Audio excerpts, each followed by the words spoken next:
Welcome to the Deep Dive. So today we're zeroing in on online quiz tools, think Kahoot, things like that.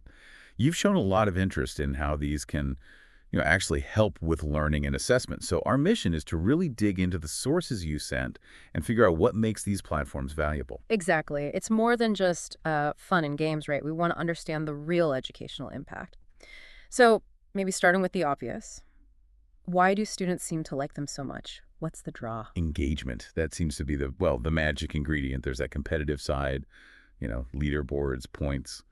It definitely makes learning feel more like a game. Yeah, it shifts it from passive listening to active participation. Definitely active. And what's really interesting is how that gamification feeds into formative assessment. Teachers get insights, like, immediately. Precisely. You're not waiting days to grade something. You see right there, okay, where is the class struggling or excelling? Mm-hmm. And there are different tools, of course. Kahoot, Quizizz, Socrative, they all have slightly different features. Right, like Quizizz might offer more question types sometimes, beyond just multiple choice. We won't get bogged down in comparing every single one today, though. Good point. But that immediate feedback you mentioned, that's huge for review sessions, too. Oh, absolutely. Imagine turning a, potentially dry review into something interactive, maybe even fun. Yeah, much better than just reading notes. The reinforcement could be way stronger. And this is where it gets really interesting for the teacher, I think. The data. Ah, yes, the data. These platforms collect quite a bit of information, don't they? You get individual scores, sure, but also common mistakes across the class. Which lets educators really tailor their teaching, right? See the patterns. Exactly. It's a very data-driven way to adjust instruction. So, okay, we've mentioned competition drives engagement. How do students generally take that? Good question.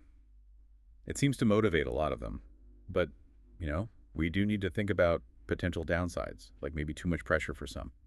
That's a fair point. It needs careful handling. Which leads to effective quiz design being pretty critical, especially in that fast-paced game format. Yeah, clear questions, sensible answers. It has to actually test understanding, not just how fast someone can click. Right. Are we testing knowledge or reaction time? And it's worth noting, these aren't just for younger students. K-12, yes, but higher education is definitely using them too. Oh, yeah. For similar reasons. Pretty much. Quick knowledge checks, engaging big lecture halls. Uh-huh. It translates well. Okay. And I was thinking it could also open up possibilities for peer instruction. How so? Well, maybe use the quiz questions as a starting point.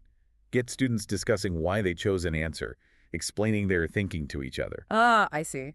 Using the quiz to spark discussion. That's a neat idea. Of course, like any tool, they aren't a silver bullet. They have limitations. True. They work best when they're part of a bigger teaching picture, not the whole picture. Well said. So let's wrap this up. The key takeaways seem pretty clear. These tools can seriously boost engagement.